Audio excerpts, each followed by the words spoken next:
230082OM. This is Van Buren Township versus Lindsay Dineski.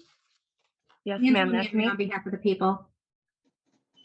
I'm sorry, ma'am. State your name for me again. Lindsay Dineski. Thank you. Today is the day and time set for the arraignment and pretrial in this matter. Ms. Dineski, the way the court staff have you labeled indicate that you're waiving your right to have the assistance of the court-appointed attorney. Is that correct, ma'am? Yeah, I'm studying to be a lawyer. I would not need that. That being the case, have you had the opportunity to speak to Ms. Manarino this morning? Yes. I think all charges should be dismissed because this is retaliatory action for asking for a child to be protected. Ms. Manarino, how are we proceeding this morning? Your Honor, based on my discussion with Ms. Dineski this morning, she is requesting to have the matter set for a jury trial.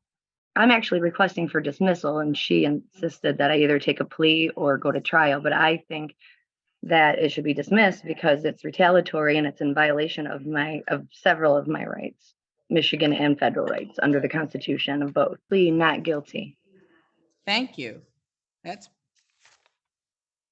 the recommendation from Van Buren Township, ma'am, is that they do not oppose personal bond, and that was going to be the court's intent. Set your bond at $5,000 personal. You do not need to post any money. But what you must do is continue to appear as directed by the court until this case is resolved in its entirety.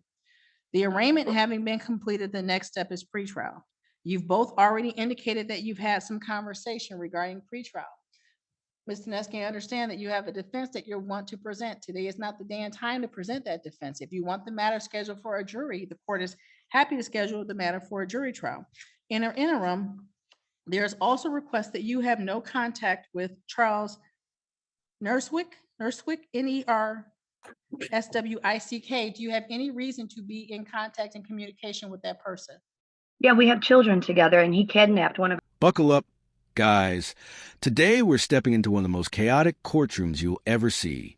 A self-proclaimed law student walks in with the confidence of a seasoned attorney, except she's still figuring out community college. From the moment she declares she doesn't need a lawyer, the judge knows what's coming. What was supposed to be a simple arraignment instantly derails into a conspiracy-filled circus. Our children, which is what I was actually calling the police about. And he has our child in danger, and they refuse to listen. And now she's gone. She's missing. So I will be countersuing Romulus, I guess it would be Van Buren. And if the court proceeds with this, I will be also bringing the malicious prosecution against this court as well, because these are erroneous charges and they're retaliatory, which is a violation of my freedom of speech. It's a violation of my right to due process. So if this does not get dropped today and it moves forward, I will be filing under color of law lawsuits against Van Buren and this court in federal court for violation of rights under federal question jurisdiction. So I just don't think it would be a good use of the court's time or resources to continue this malicious prosecution. And I could quote case law, I could quote laws that Van Buren police broke. They completely ignored my evidence. There was obstruction of justice. They said there was sexual discrimination against me because I was a woman. I have all the calls recorded. I mean, it would really be a waste of the court's time. The one who broke the law was Van Buren Township, not myself. Ms. Dineski, I said it before, and I'm not sure if you heard me or understood that today is the arraignment. Today is the first. Yes, but if I could ask for it to be dropped at the arraignment. I'm allowed to ask for the charges to be dropped because they're erroneous. So my liberty should not be affected by erroneous charges. I should not have to keep showing up at court and have a bond. That's a violation of my liberty. This is malicious prosecution. Chuck has friends at the Van Buren Township. His father used to be the fire, one of the high, he was like the assistant fire chief. So there's bias there. They refused to listen to me. He tried to kill me, and then he took our child. And when I talked to the police about it and said that under Michigan law. Now, the drama hits full speed. She claims her ex kidnapped their child, accuses the police of bias, and threatens to sue the court for daring to prosecute her. Every word is soaked in defiance. Every claim more outrageous than the last.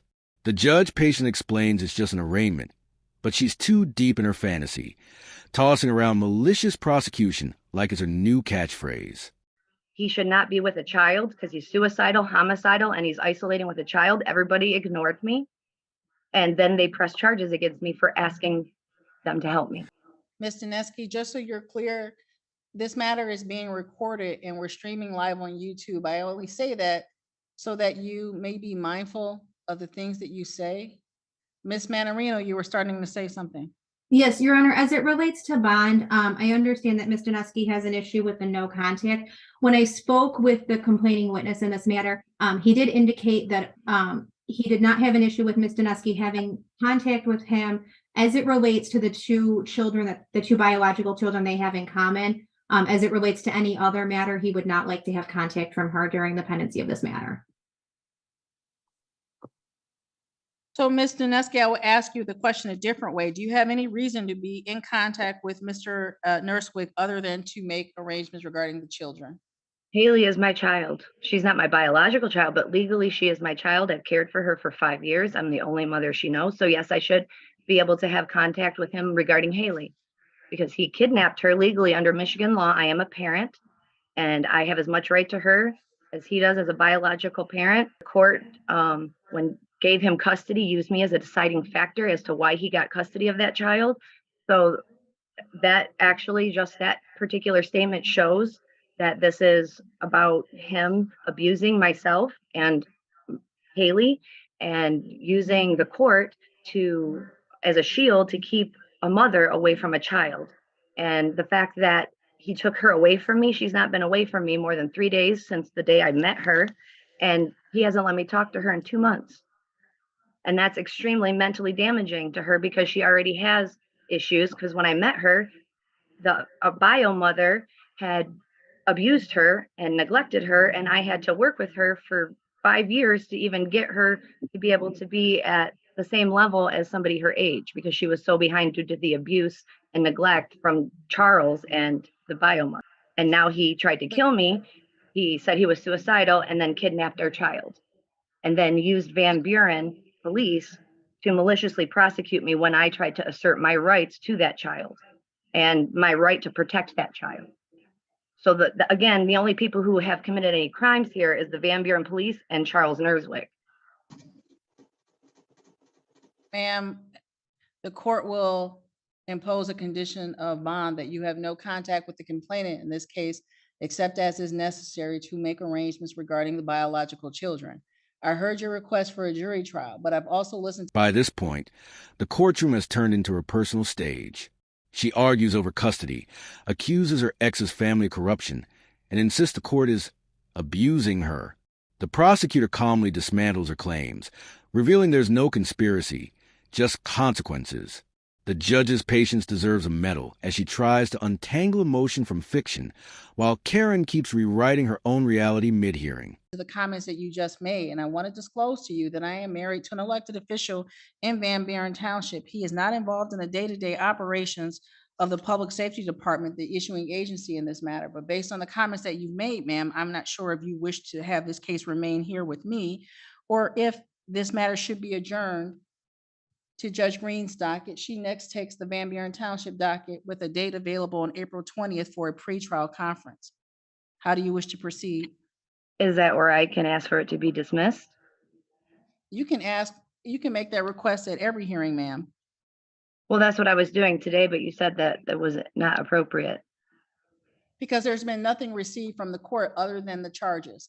So the arraignment is just the reading of the charges, the setting of bond, and then the scheduling of the next matter unless the parties have reached an agreement. So there's well, that's what I'm asking for the agreement due to the fact I was not given any evidence. I wasn't, and like I have proof that Chuck took this and tried to use it in a court to try to kidnap the biological children from me. And the court didn't grant it because it was, again, erroneous and the court saw through that. But he conspired with the Van Buren police to have these charges brought against me, and he perjured himself. The Van Buren police perjured themselves when they asked for this warrant.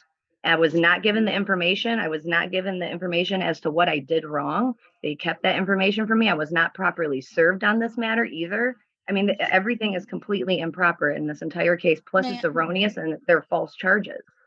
Ma'am, are you requesting information from Ms. Manarino at this time? I mean, I called and asked for information back when I first got the letter, and nobody would give me anything. I've called and I left her messages, I think, at least twice. So, yeah, I would like to have every single thing that they use to get an erroneous warrant on me. Ma'am, based on that, the court will make an indication in the file that you've requested discovery.